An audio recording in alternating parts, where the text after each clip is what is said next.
What's up, everybody? Welcome to DFS by the Numbers. This is my breakdown and prediction video for UFC 249.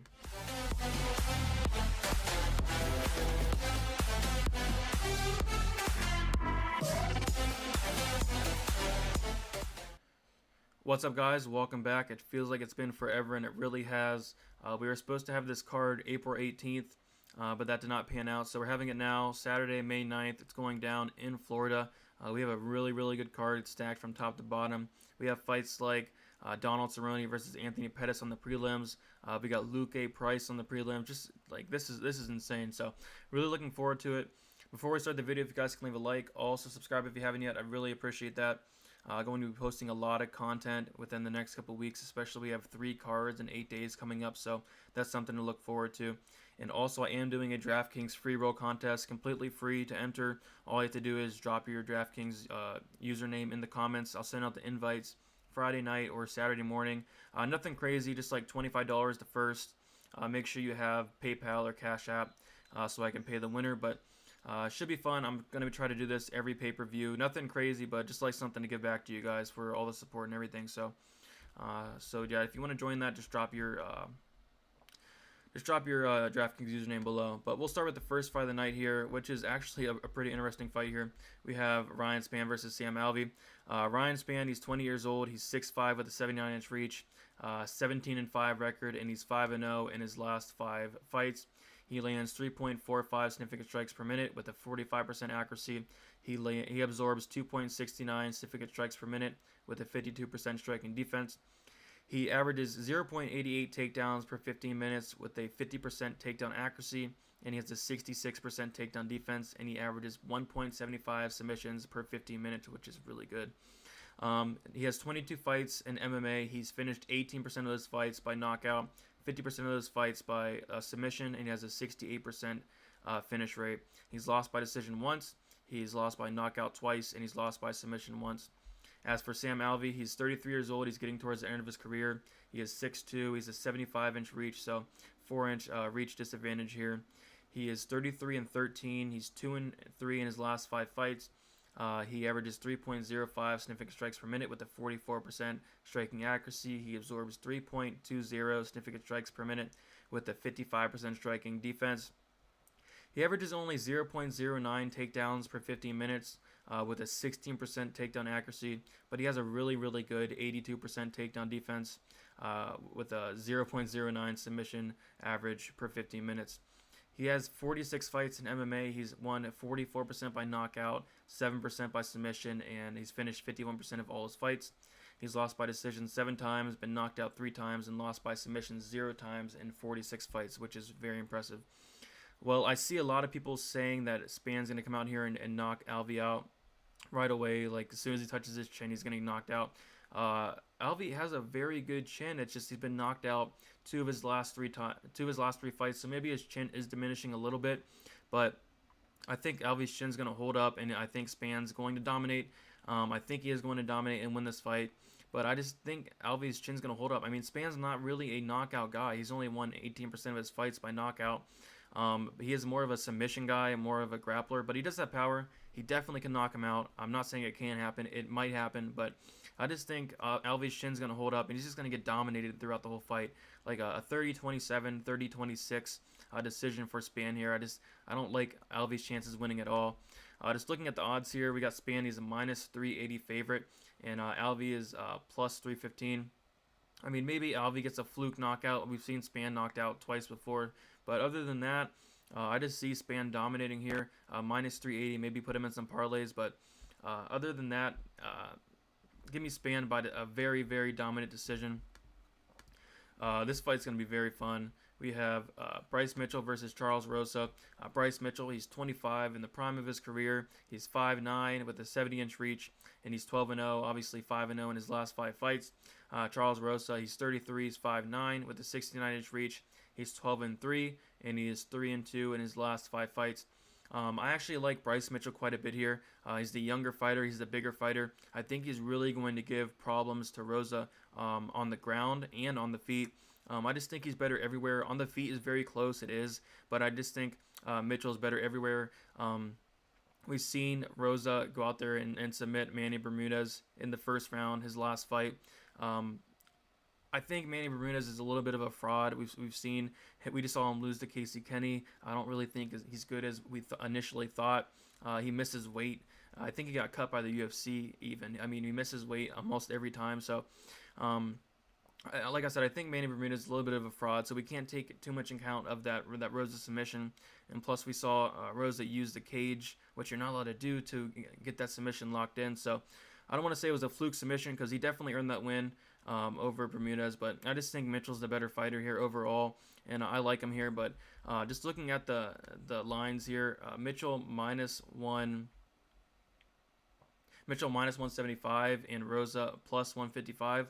I think that could be a little bit wide. I was really surprised when I saw that. I was thinking it was going to be more towards a pick'em, so not much value on Mitchell, I don't think, but I definitely think he's going to win. But it is a little bit closer than the line indicates, in my opinion. All right, next we got a very, very fun fight here. We have Vicente Luque versus Nico Price. We got Vicente Luque. He's 28 years old. He is 5'11" with a 75-inch reach. He's 17-7 in MMA, and he's 4-1 in his last 5 fights. He lands 5.18 significant strikes per minute with a 53% accuracy, which is very good. And he absorbs 5.34 significant strikes per minute with a 51% striking defense. He averages 0.82 takedowns per 15 minutes with a 50% takedown accuracy, and he has a 64% takedown defense, and he averages 0.96 submissions per 15 minutes. He has 24 fights in MMA. He's won 38% of them by knockout, 29% of them by submission, and 67% finish rate. He's lost by decision 6 times. He has never been finished by KO, and he's lost by submission once. As for Nico Price, he is 30 years old. He is 6 foot. He's 76-inch reach. He is 14-3. He is 3-2 in his last 5 fights. He lands 2.93 significant strikes per minute with a 32% accuracy, which is really bad.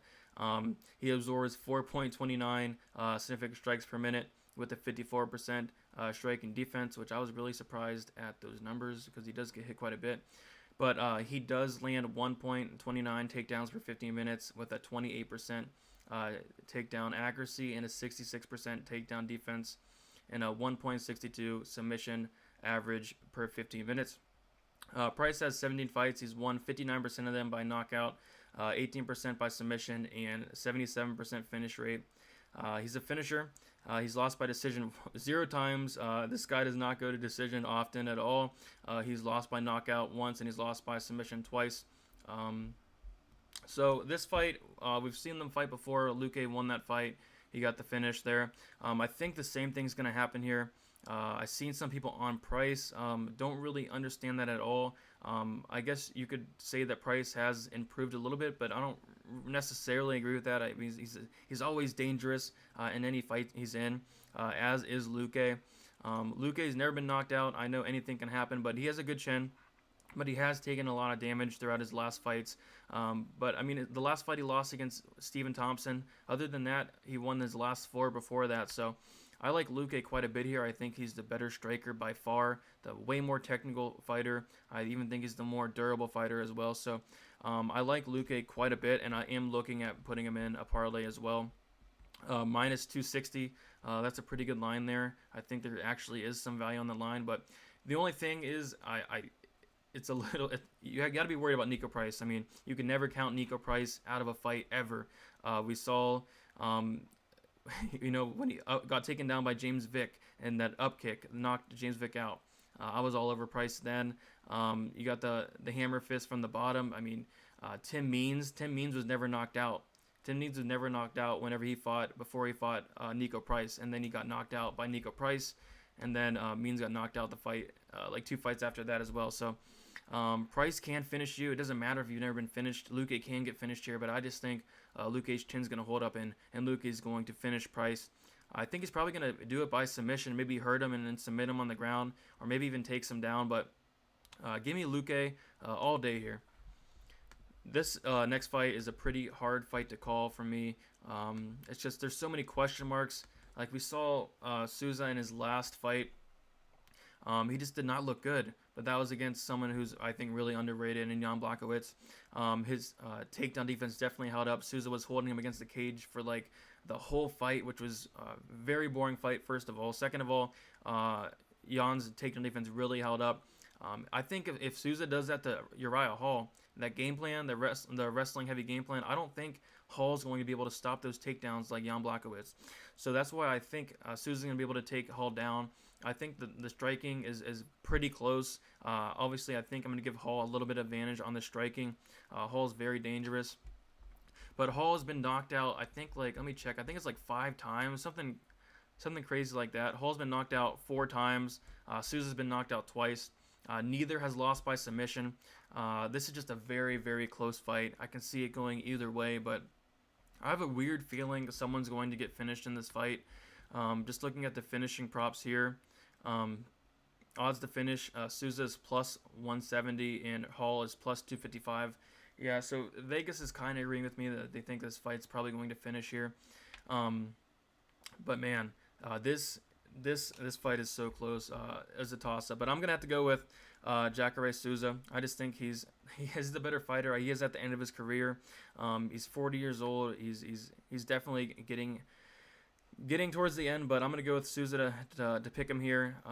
I think the line is so close because of how awful Souza looked his last fight. He looked really bad, really old, but I think that's just because Jan Blachowicz is so underrated and his takedown defense is definitely underrated and it has been improved. So give me Souza here. I want to say by finish. I want to say by submission, be the first person to submit Hall. We've seen Hall's takedown defense and submission defense really hold up, but I do think Souza's going to be able to get the job done as long as he does not get knocked out. So Souza by finish, probably second or third round. All right, now we're going to go to Carla Esparza versus Michelle Waterson. We got Esparza. She is 32 years old. She's 5'1" with a 63-inch reach. She is 15-6, and she is 3-2 in her last 5 fights. Michelle Waterson, she is 34 years old. She is 5'3". She has a 62-inch reach and 17-7, 3-2 in her last 5 fights. This fight I'm not really too interested in, but I do think I have a good take on it. Esparza, I like quite a bit here. I just think she's able to take Waterson down and control her. I think this fight's going to be very close overall, but I think when she gets those takedowns, it's really going to sway the judges. If the round's very close and she lands a takedown at the end of the round, I think that will sway the judges into Esparza's favor with that takedown. I think she can get multiple takedowns in this fight. And maybe control Waterson. I don't think she's going to do much on the ground with her, but I do think she can get those takedowns. And on the feet, it's probably going to be really close. Esparza has been improving her striking, but obviously you got to give the striking advantage to Waterson. But I like Esparza here just for the fact that I think she can go out here and get takedowns in a close fight, which is pretty much big a lot of the time. So not saying she's going to do much with those takedowns, but I can see her getting like 3-4 takedowns throughout the fight, and then the striking be like really, really close. So give me Esparza in a very, very close decision. All right, this fight's going to be fun. We got Alexi Olynyk versus Fabricio Werdum. I mean, this fight is very weird to me. You got Werdum. He's coming off a little bit of a layoff. Werdum is, he's 42 years old. He's 6'4" with a 77-inch reach. He's 23-8, and he's 2-3 in his last 5 fights. Olynyk is 42 years old. He is 6'1" with an 80-inch reach. He's 58-13, 3-2 in his last 5 fights. I picked Linic to beat Maurice Green his last fight. He was able to get him out of there, but I like Werdum here due to the fact that I think it's a good stylistic matchup for him. Olynyk, when you're picking Olynyk to win, you want him to go against a guy who doesn't really have a good ground game, not really experienced in submissions. And Werdum is the complete opposite of that. Amazing submission artist. Both of these guys are. But I think it's going to come down to who gets tired first. Both these guys do not have the best gas tanks at all. Olynyk does have that 80-inch reach. But I see a lot of people saying like Olynyk's going to come out here and knock Werdum out. I don't know. I mean, Olynyk has a lot of power, but he's not really a knockout guy. I mean, I think it can happen. Werdum is a little bit chinny, but I'd be pretty surprised if that happened. I think Werdum's going to come out here and just take Olynyk down early, and then finish him with ground and pound fairly early as well, or maybe even submit Olynyk. We've seen Olynyk submitted before. Werdum's never been submitted, I don't believe so. I like Werdum. I just think it's a very, very good stylistic matchup for him. As long as he doesn't get knocked out, we've seen Olynyk throw those huge haymakers with some power, but very ugly haymakers. But it does have power in it, so he could knocked out. But I expect Werdum to get him out of there in the first round. This fight is definitely not going out of probably the second round. Both these guys are probably going to be really, really tired. I think this fight is going to end inside the first fairly early. Let's see the line here. Werdum is minus 320, which, I mean, I don't know. I mean, that seems a little bit steep since he is on this layoff, but Olynyk has been pretty active. But I just think it's a really good stylistic matchup for Werdum here. So give me Werdum and give me him by a first round. Give me a first round ground and pound victory.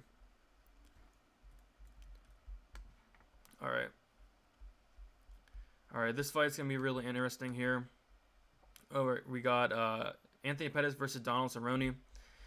Start with Anthony Pettis here. Anthony Pettis is 33 years old. He's 5'10", with a 72.5-inch reach. He is 22-10, with a 2-3 record in his last 5 fights. He averages 2.97 significant strikes per minute with a 46% accuracy. 3.48 significant strikes absorbed with a 53% striking defense.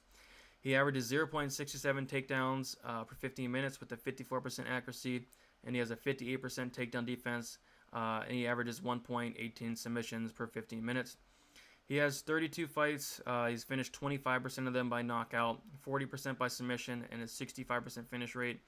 He's lost 6 fights by decision, 3 fights by knockout, and 1 fight by submission. Donald Cerrone, he's 37 years old. He's 6'1" with a 73-inch reach. He is 36-14. He's 2-3 in his last 5 fights, as is Pettis. He averages 4.35 significant strikes per minute, which is far superior over Pettis, with a 46% accuracy, and he absorbs a little bit more with 4.18 significant strikes absorbed per minute with a 54% striking defense. He averages 1.22 takedowns per 15 minutes with a 36% accuracy, and he has a 73% takedown defense, and he averages 1.29 submissions per 15 minutes. Cerrone has 50 fights. He's won 20% of them by knockout, 34% by submission, and he has a finish rate of 54%. He's lost by decision 6 times, and lost by knockout 7 times, lost by submission once. This fight is very tough to call. I went back and forth on this, but I think I'm going to go with Cerrone here. Both these fighters are like out of their prime for sure, approaching the end of their career. I wouldn't be surprised if we saw both these guys retire very soon. But I think Cerrone has a little bit more left in the tank than Pettis. We've seen Pettis quit in this past couple fights. Cerrone, we saw him come out with an interview a couple days ago. Cerrone said that he didn't want to be there against Conor McGregor. He didn't want to be in that fight, which is a huge red flag there. I mean, honestly, you cannot trust either of these guys at this point. But look at who Cerrone has been facing. You know, Ferguson, McGregor. You know, guys like that. Justin Gaethje, the best of the best. Just far superior. This is a step down in competition by far. I just think Cerrone has a little bit more left in the tank, a little bit more heart than Pettis, and I think he's going to win a decision victory here. I think he's going to throw more. I think he's going to really give Pettis some problems here, as long as he doesn't get knocked out. That's the thing. Can Cerrone's durability hold up? If his durability holds up, I think he wins the decision here, and that's what I'm going with. I'm going with Cerrone by decision. Not confident in it. You cannot be confident in either side here, but I'm going to go with Cerrone. For his chin to hold up, I think he's taking a step down in competition, and I think he's going to get that decision win there. All right, next we got the main card. We got Greg Hardy versus Jurgen de Castro. Hardy is 31 years old. He's 6'5" with an 80-inch reach, which is a 6-inch reach advantage, which is huge.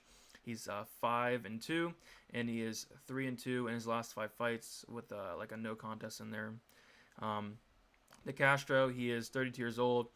He's 6'1" with a 74-inch reach. He is 6-0 and 5-0 in his last 5 fights, obviously. I see quite a bit of people betting Jurgen de Castro. And honestly, I'm a little bit confused. I mean, it is heavyweight, and anything can happen. Anybody can get knocked out at any time. But I like Greg Hardy here, and I like him quite a bit. He's way more athletic fighter. I think he can actually come out here and even get takedowns on De Castro. And I don't. We've seen him go against Volkov, he was like the fifth rank heavyweight in the UFC. I think he's making improvements every single fight. I think we saw him knock out Juan Adams. This fight kind of reminds me of Juan Adams. That fight was like a pick'em. I mean, we've come to see how bad Juan Adams actually is. But like it was a pick'em, anything can happen fight. A lot of people were saying Juan Adams is going to knock out Hardy, and a lot of people were saying Greg Hardy was going to knock out Juan Adams. I went on the Hardy side, and that worked out. But this is pretty low level. Both these guys aren't the best, but I do like the athletic ability of Hardy. He hits with a lot of power, and so does Castro. We don't really know how good either guy's chin is. We've seen De Castro knocked out in his amateur career.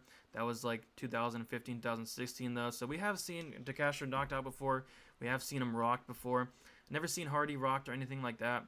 But I'm going with Hardy here. I'm going with the more athletic guy. And I do like this pick quite a bit. I think he's going to be the busier guy. I think he's not the better technical striker, I don't think, but I think he's going to be probably a little more busy, probably better at keeping the range from the outside. He has a 6-inch reach advantage, so give me Greg Hardy.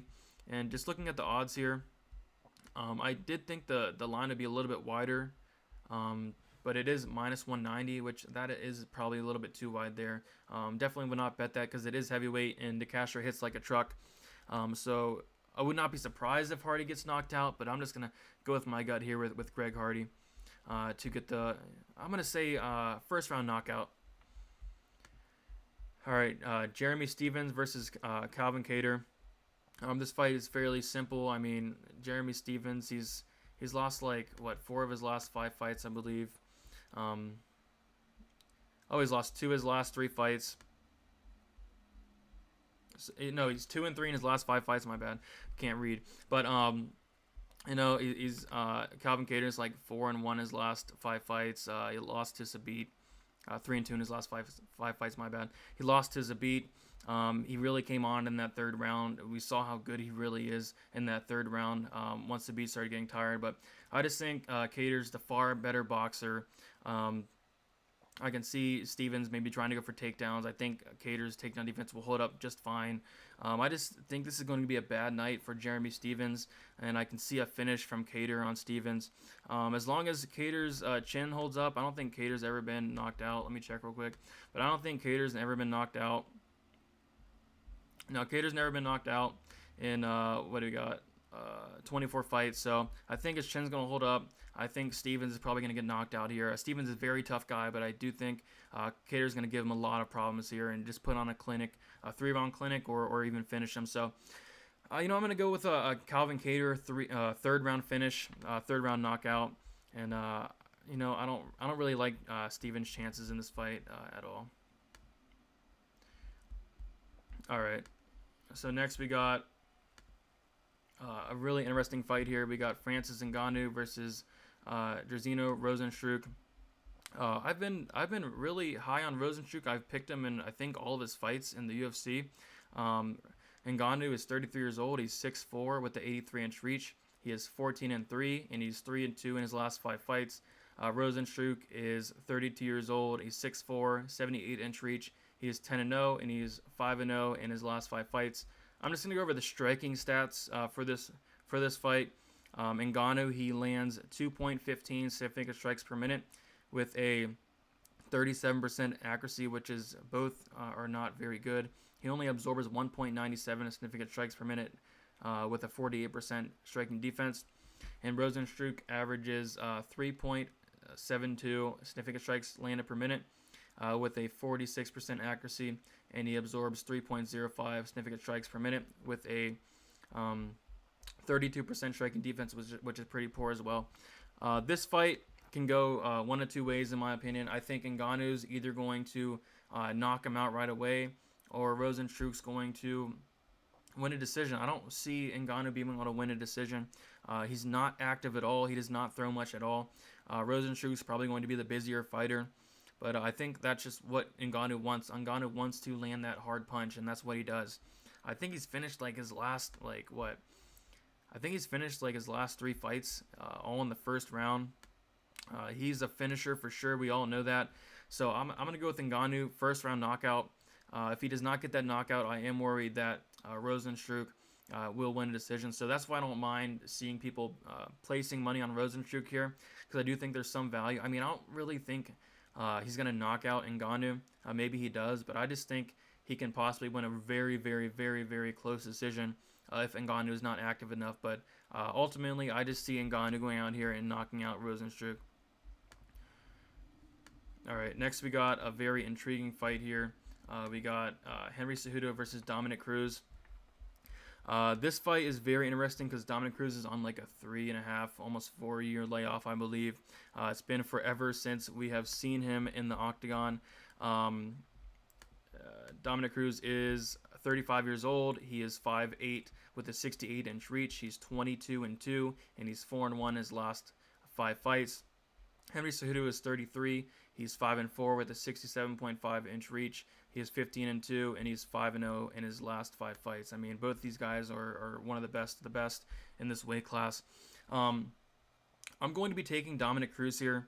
I just think he's going to be the more active fighter as long as he avoids that huge right hand from Cejudo. I mean, Cejudo hits very hard. As long as he doesn't get knocked out, I just think he's going to give Cejudo a lot of problems with his movement, his speed, his volume. I think he can definitely point Cejudo in this type of fight. I think Cejudo might try to go for takedowns. That's what he does. He's an Olympic wrestler, we all know. But Cruz has very, very good takedown defense. Cruz has very good scrambling ability as well. So even if Cejudo takes Cruz down, maybe Cruz can hit a sweep or a reversal, something like that.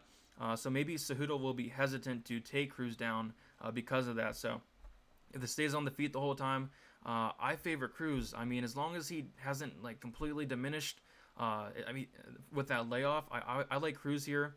Very, very close fight. Give me the underdog.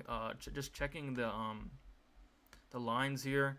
Cruz is plus 185. I will probably be betting that. Yeah, I'll probably be betting that. I think there's a lot of value there. Cejudo's the favorite, rightfully so. I mean, Cruz hasn't been fighting in like almost 4 years, so I'm going to take Cruz. Might be completely off on this one, but I'm going to go with my gut and go with Cruz to win by decision. Probably a really close decision. I'd say he gets 2 out of 3 rounds there, so give me Cruz by decision. And now what everyone's been waiting for, the main event, Tony Ferguson versus Justin Gaethje. I'm sure most of you have already watched my my video breaking down the main event, but I'm going to go over it a little bit more. There's a lot more I need to talk about here. So April 18th, when the fight was supposed to happen, Gaethje was taking it on like 2-3 weeks short notice, but now Gaethje gets an extra like 2 or 3 weeks of training, extra 2 weeks of preparing for this fight, which I think is very huge in this fight. At first I said I was going to pick Ferguson, and I still am, but I mean, the line is just absolutely insane. Like, Ferguson's like minus 185, minus 190 on some books, and you know, I just think that's off. Like, the line was like minus 165 when I came out with my main event prediction video a couple weeks ago, and that was with Gaethje like not getting much training, coming in on short notice. But now Gaethje gets all this time to train, to get in shape, to get in fight ready condition. You know, why the line got wider on Ferguson's side? Like, I don't understand that. I mean, I'm picking Ferguson to win. I think he's going to break Gaethje throughout the fight. Even with this extra training, I think Gaethje will still probably tire in the 3rd round, maybe late 2nd, but probably 3rd, 4th round. If it gets there, I think he will tire. And I think Gaethje, if he wants to win, he's got to get Ferguson out of here early in the 1st round. Gaethje's extremely dangerous, but Gaethje gets hit a lot. He absorbs a lot of punches, and I think, Ferguson's just going to have a field day on him if he does not get knocked out. We've seen Ferguson rocked a bunch of times. I hear people saying he gets rocked so many times, but he has never been finished. He's never been finished by strikes, so I like Ferguson to win, but I just do not like that line of like -185. I think that's crazy. I said a couple weeks ago I think the line should be closer to a pick'em with a slight lean on Ferguson. Right now, I think the line should be like a pick'em right now. So I see a lot of people betting Gaethje. I do not mind that at all because there is a lot of value on Gaethje because he can get that knockout in the first or second round. But I'm gonna stick with my gut. I'm gonna go with Tony Ferguson to win with a knockout in the third or fourth round. Just tire out Gaethje, just wear him down, and it's gonna be a long night for Gaethje, I believe. But as long as he can avoid that first, second round when Gaethje's very, very dangerous, I think Ferguson's gonna come out here with a win and become interim champ and hopefully fight Khabib. So that's about it, guys. Thank you for watching the video. If you guys enjoyed the video, give it a like. Also, subscribe if you haven't yet. I'd really appreciate that, guys. Let me know if you have any questions or comments or anything. Just comment below. I try to react to all the comments.